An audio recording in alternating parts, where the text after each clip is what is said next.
ఆడవారు తమ అనురాగంలో అనుమానం పడుతుంటారు. లోపల మమత పైన కలతతో సతమతమవుతూ ఉంటారు. కుతకుతలాడుతూ ఉంటారు.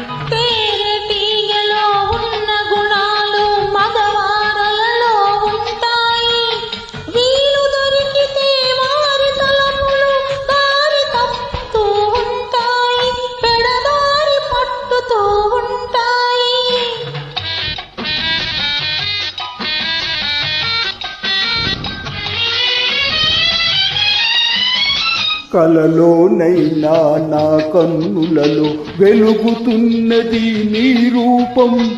నీ అందాలను ఆరాధిస్తూ పూజించడమే నా ధ్యేయం, జీవించడమే నా గమ్యం.